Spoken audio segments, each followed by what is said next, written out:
Hey there, ambitious bookkeepers. It's Serena, and I've got something very special coming your way. Have you been looking to level up your bookkeeping business or pick up the tools and strategies that can truly elevate your services? Well, I've got a little secret I can't fully share just yet. Our Black Friday special is just around the corner, and this year it's going to be bigger than ever before. I'm talking about jaw-dropping savings on our most popular courses, templates, and you heard it here first, even our highly sought-after Elevate program. Now, if you're a fan of getting the best deals and maximizing your professional growth, this is your moment. But here's the thing. You need to stay in the know, and the only way to do that is by joining our email list. Trust me, you do not want to miss the exclusive updates and early insights I'll be sharing leading up to the big event. Head over to ambitiousbookkeeper.com/subscribe and drop your email. It's as simple as that, and you'll be the first to hear all the juicy details and be ready to grab what you need to take your bookkeeping game to the next level. Seriously, there's no better time than now to invest in yourself and your business. So are you ready to make this your best Black Friday yet? I cannot wait to share more, but for now, join our email list at ambitiousbookkeeper.com/subscribe and stay tuned. It's going to be epic. See you there. Welcome to the Ambitious Bookkeeper Podcast. In this episode, I am airing my presentation from the Profitable Lifestyle Firm Summit put on by Josie Parr this past summer. I actually sourced this topic from my audience on Instagram because I was having difficulty figuring out what topic people wanted to learn about that wasn't already taken in the summit. And so we settled on this, and I think it blends beautifully with year end and getting things together for your clients, wowing your clients, and possibly upselling them into some higher level services if that's something that you're interested in. So I'm in this presentation, I talk about some KPIs that are beneficial to monitor and present to pretty much every client. I talk about how to add value to the services that you're providing, and I dive a little deeper on the financial reports that we provide all of our clients at a bare minimum. So even if you're not planning on diving into advisory and taking things a little deeper with clients, this is something that's going to help you set yourself apart and position yourself in the marketplace with all the other bookkeepers out there and do things a little bit differently. So I hope you enjoy this episode. If you'd like to watch the presentation, it'll be on my YouTube channel. If you want to dive deeper on learning how to put these things together and how to analyze things more deeply for your clients, I highly recommend jumping into Elevate, which is always open. And by the time this episode goes live, it'll be right before our Black Friday special. So make sure you're on my email list to be the first to know what that special looks like. And Elevate will be included in that. So if you've been eyeballing Elevate, this is your opportunity to jump in and get in there and start adding value, more value to your clients. This episode, like I said, is a recording of a summit. So you're going to hear Josie introduce me. If you'd like to connect with her and follow along for next year's summit, I will link all that in the show notes so that you can get on the list and be alerted when her summit opens again. And so she's going to be introducing me. I'm going to be giving a presentation, and at the end I do a little bit of a Q&A, and I may be talking about some resources that are not available to the public. They were just available to the summit participants. But if you are interested in diving deeper, like I said, I highly recommend jumping into Elevate, and you can grab that or find more information on that at ambitiousbookkeeper.com/elevate. All right, without further ado, let's jump into today's episode, Crafting Deliverables That Matter. Hey, and welcome to the Ambitious Bookkeeper Podcast. I'm Serena Shoup, CPA, a mom of 3, and I've been running a virtual bookkeeping business from my home since 2017. You are in the right place if you are a bookkeeper, accountant, or an accounting student, and you believe and know in your heart that your purpose is bigger than sitting in a cubicle. If you're ready to learn some actionable tips and strategies for starting and growing your accounting business, then I hope you stick around.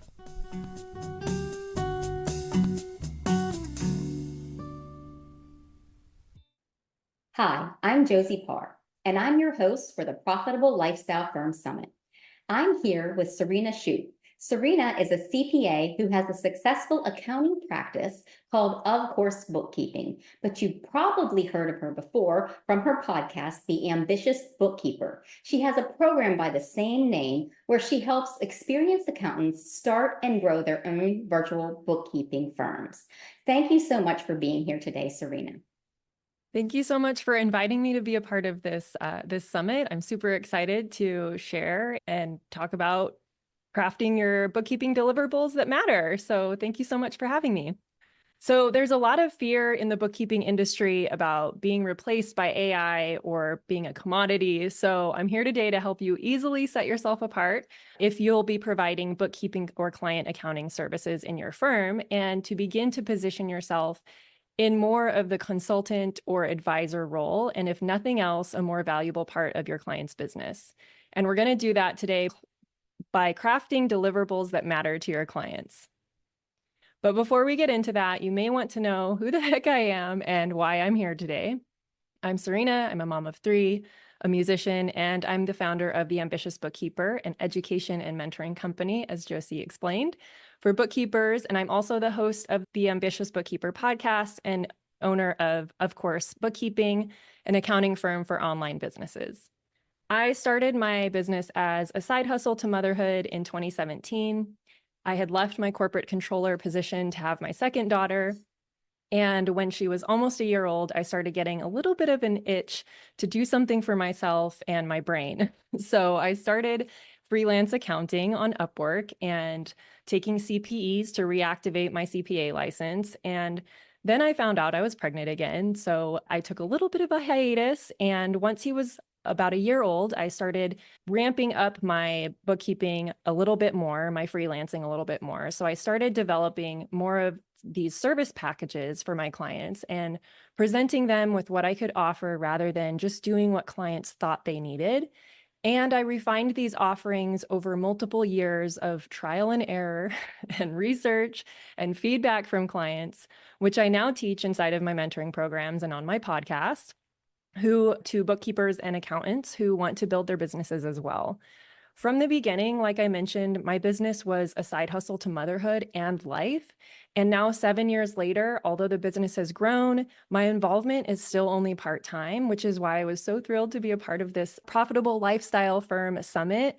I'm a firm believer of learning from people who are doing the thing that you want to experience or achieve. So if you're ready to either add bookkeeping to your tax practice or hone in on your bookkeeping as your main service offering, let's talk about how you can make this the most profitable part of your business by crafting the deliverables that matter.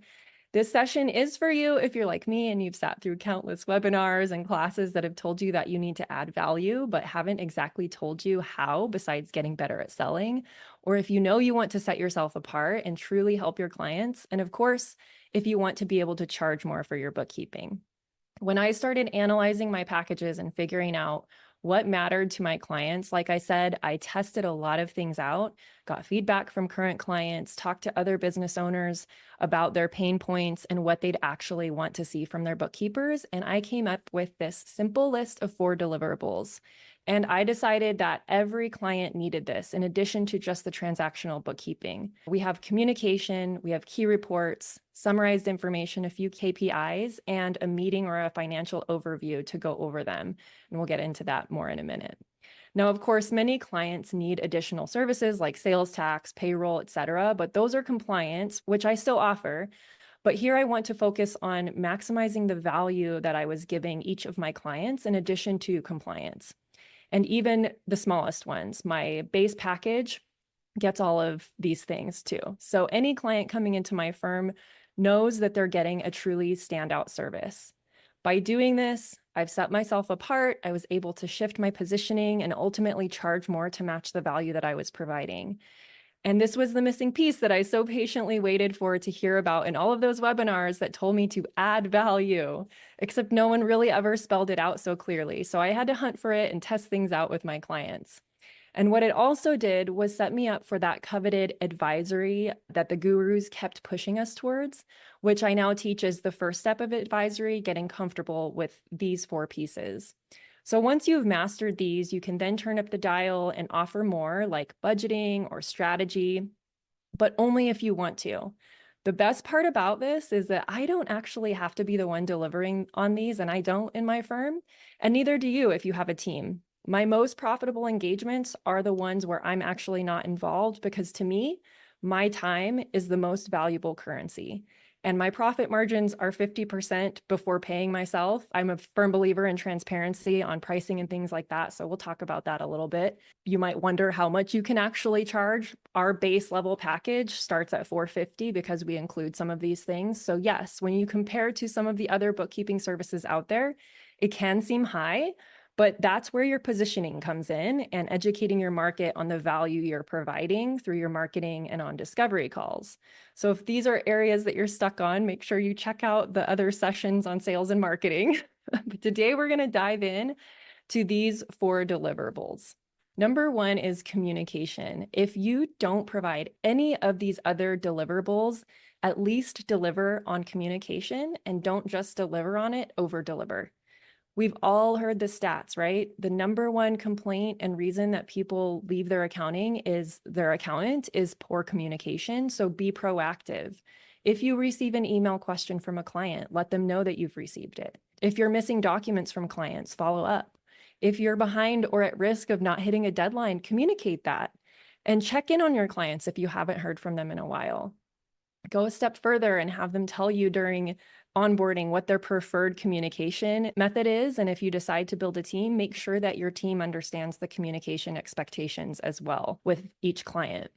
I personally include unlimited communication in my packages, and none of my clients have taken advantage of it. We want them to be proactive and communicate to us when things are changing in their business, so we don't penalize them for that. After communication, I believe that the best deliverable is these 5 key financial reports up on the screen, which you can add in and do nothing else, but your client will still feel like they're really getting more from you than the typical bookkeeper. Some industries won't have all 5 of these reports. If you can build out a standard reporting package in your software for all the clients that begins with these, and then add on individual reports or details based on the needs of that specific client, this is a really great start. So I'm going to start off with, first we have our profit and loss, which everyone here should understand. And then we have the balance sheet and the statement of cash flows. These 2 get missed out a lot on when we're talking with clients because a lot of us bookkeepers I've found and the people that I've mentored have a hard time explaining these reports. So if that's you, make sure that you practice on yourself before you're presenting to a client and dig into these reports. There's valuable information on here for the business owner, especially if they're dealing with debt and owner's draws or investing in equipment. And this closes the gap between the profits and the actual cash in the bank, and it helps tell the full story of what's happening for your clients. And then we have our accounts receivable aging and accounts payable aging. These are really valuable because pointing out for your client that they're still owed a certain number of dollars from one of their customers can really help their business. They might not be aware that they're owed the money, and you can help get that cash back into their business. And also accounts payable aging. They might not be aware that they still owe one of their vendors, and being able to help them see these things is really, really valuable. As a side note on reports, as you can see, I have this little tip in the corner. Please don't just provide year-to-date totals. Add in the percentage columns with gross profit margin and net profit margin. Show their percent of revenue and show these month over month. This is what makes the reports more meaningful as well. You know how I was able to tell you earlier what my profit margin is, 50%? Your clients also need to know what their typical profit margin is and if things are changing for better or for worse throughout the year. You cannot measure something that isn't tracked. So this brings us to our 3rd deliverable, and that's KPIs, key performance indicators. And I'm only talking about financial ones here. There's lots of other KPIs that clients could be looking at that you might not even have the data or access to the data to provide. So what we do is focus on the financial KPIs because we have access to this data in our bookkeeping software. These don't have to be complicated. In fact, they may seem simple to some of you. In fact, as a thank you for attending this session, you have access to the 4 here on screen, how to calculate them, how to explain them to clients, as well as a few other details and ideas around each of these. And we'll link those below the video. But we provide each of these to all of our clients as a baseline starter. Don't overdo it. If you add to these, tracking too many KPIs becomes overwhelming for the client and time consuming for you. And again, these aren't valuable unless you're giving them context and comparing to prior periods or trends. The first KPI that we go over is revenue by product, and that's a dollar figure. And this is where it matters how you've set up the bookkeeping and the chart of accounts for your clients. If you don't separate things by different revenue streams, you can't really provide this level of value. So it really does start with the detail of the bookkeeping that you're providing. And then we give them the profit in dollars each month compared to last month. And that just shows them that dollar figure of the profit in their business. This is where those 5 reports really come into play, because there's going to be a disconnect between profit and their actual cash in the bank. And you have to be able to bridge that gap for them and explain to them why. Why is my profit $10,000, but I have 0 in the bank? And the cash flow statement is going to eliminate those differences. Then we have our operating expenses. This is a percentage of revenue. We show this as a percentage of revenue so they understand of the amount of revenue that they're making. X% is going to operating. If they have a physical product, you also want to include their cost of goods as another KPI. But I'm just providing 4 KPIs for a simple service-based business here as an example. And then we have the net profit margin, and that's just your net income divided by your revenue to provide a percentage. And that's, like I said, my profit margin is 50%. And I look at that every month. I look at it year to date to see how we're tracking against that. And then you can, offer pointers and dig out details for your clients on why things are changing if you want to take it a step deeper. And lastly, to provide context and offer that next level of value coupled with, again, communication, I recommend some sort of summary or overview, or maybe even a meeting for the client to explain or tell the story of what's going on with their numbers and point out those areas of concerns or questions for the client to start reflecting on. And you can do this with an email. You can bullet point out the KPIs. This is really easy to digest. This is something that we provide all of our clients, no matter what package they're on a monthly basis with those 5 reports. And as a CEO myself, I like summarized information. So that's just my little tip there for you. Don't give them paragraphs and paragraphs of words. Give them the key points. Tell them this was your revenue, this is your profit, these are your expenses this last month versus year to date. And then attach those reports so that they can dig into the details if they want to.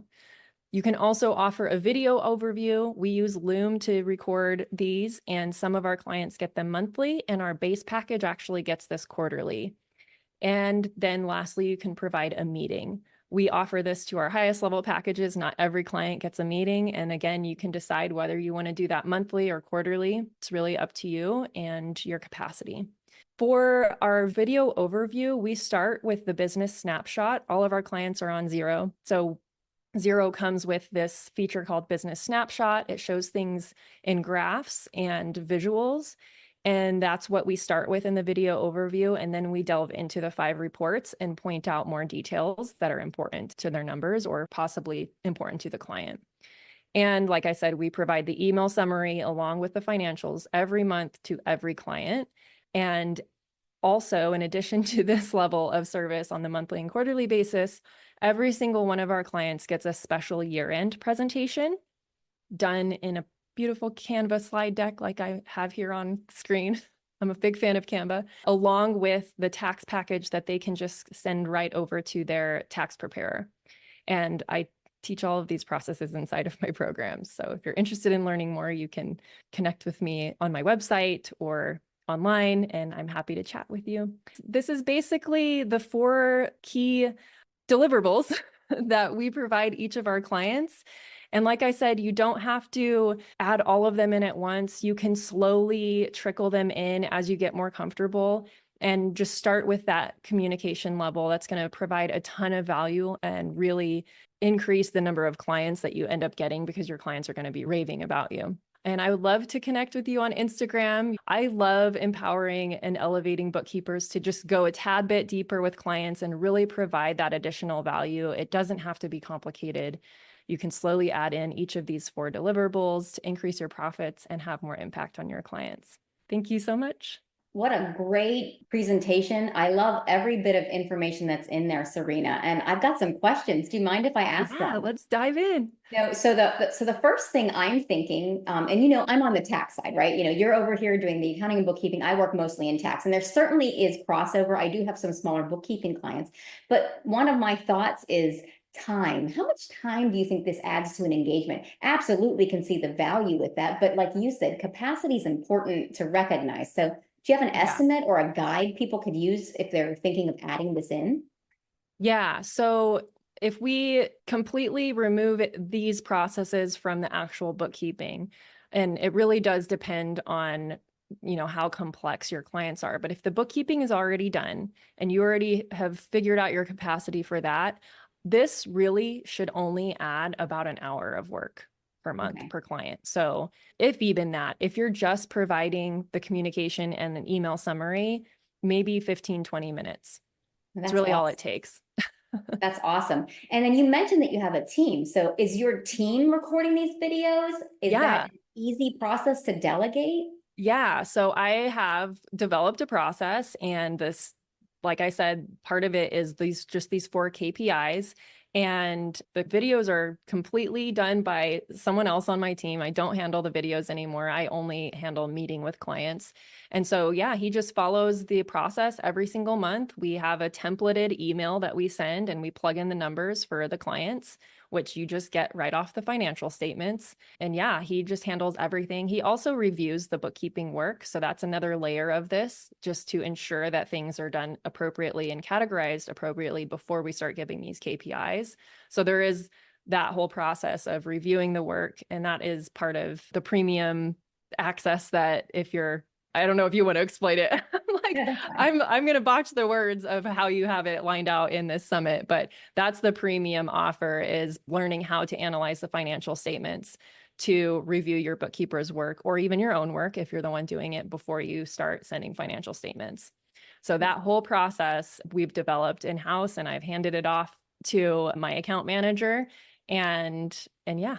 That's great. That's great. And you mentioned review, and I have not seen it yet, but I really, really want to get your take on this. I know how I review tax returns, I know how I delegate that, but your all access pass bonus. So, for those of you that already have it or those thinking about buying it, you'll be able to get a mini course where you actually teach reviewing, how to review rather your team's bookkeeping work. And it does not involve a different software. I've tried, this is maybe an unpopular opinion, but I've tried the quality control softwares, some of them that are out there.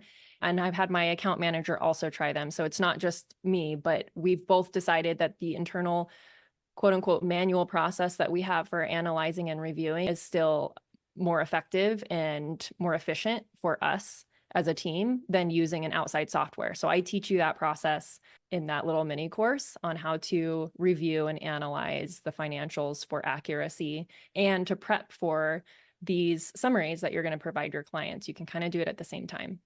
That's great. And this is all really wonderful information. A little bit unrelated to the presentation you have today, but you mentioned that you use Zero, and we all know that QuickBooks is the leader. So, any tips or information for someone who's thinking about starting to use Zero? Like, why have you chosen to use that platform versus the standard QuickBooks Yeah, Online this version? is one of my favorite topics to tackle and share with people, because I get that question a lot. And it really stems from my experience in corporate. Like I said at the top of this presentation, I was a corporate controller. And in corporate, we use totally different systems than small businesses use. They're called ERP systems, and they are locked down. The controls are locked down. You cannot delete transactions. You have to void them. There's an audit trail for everything. And that's one of the huge draws that I had towards Zero, because I didn't start out just offering Zero when I started my firm. I was using QuickBooks Online as well, but I would have so many clients coming to me with just a disaster on their hands because something got messed up in QuickBooks, and it's so easy to mess it up. I've messed up QuickBooks and I'm an accountant. So I was like, there has to be a better software that doesn't allow you to delete things and post to prior periods and all of these things that we have these controls available to us in these ERP systems, and audit trails and approval levels and things like that. So that was what the main the main reason. The other reason too is, like I mentioned before, is since we use Xero, we have the ability to create firm level report packages that we can just push down to all of our clients. Once we've created them, they're standardized. It doesn't matter what their chart of accounts is, if they have different names or whatever, as long as when you've set up the chart of accounts, you've correctly categorized them as assets, liabilities, all of those things, right? Then they show up correctly in these reports. So that has created a lot of efficiency and why we're able to do this for all of our clients so easily. If I had to do this in QuickBooks for all of my clients, it would take me more than an hour every month because I'd be exporting these reports from books into Excel and reformatting them and making them the way that I want them to look. I don't have to do that with Xero because they come out the way that we want them to look. That was a big draw as well. So I know there's other programs that you can use like Fathom or Spotlight on top of QuickBooks if that's your tool of choice. And that's a great option as well to be able to customize the reports and push them out to all of your clients pretty easily. That's great. I'm really glad I asked that question because that's really helpful to know. And quite frankly, my question about how long it takes, I was thinking about that. Like, what would that process look like to have every single KPI in every report? It seems very manual to me when I think of it in the QuickBooks Online world or that space. Right. Because one of the things that we're able to do in those firm level reports is to create that line that says gross profit margin and net income margin and have the column for a percentage of income. So it's already in the report. We just have to pull it out and put it in the email. And I do have one client on QuickBooks Online still, and I do this process manually, and it does take the whole entire hour to put those reports into an Excel file, format it so that in case they print it, it's not printing across 50 million pages and all of those percentages and everything. You teach how to do this in Xero in your program too, right? I do. I actually teach it in both Xero and QuickBooks. So don't let that deter you. The process of reviewing your team's work is the same no matter what program you're using. You could be using something completely different than Xero or QuickBooks as well. It's all the same because it's the income statement. Makes perfect sense. So, well, thank you so much for just sharing all of your knowledge, all of your experience with us and being here at the summit. I'm going to take a hard look at all of the information you have. I encourage anyone that is interested, connect with Serena. She's great with questions. She always answers any question that I have, and she really is knowledgeable in all of these subjects. So thank you so much for being here. Thank you so much for having me. Thank you to everyone who helps make this podcast possible. Content and interviews are produced by me, Serena Shu. Our intro and outro music is written and performed by my brother, Ian Gilliam. Editing is also by Ian using his awesome sound engineering skills along with Descript software. Hosting and publishing is by Buzzsprout. And you can check out the show notes for links to all of these amazing resources and resources mentioned in the episode. Be ambitious.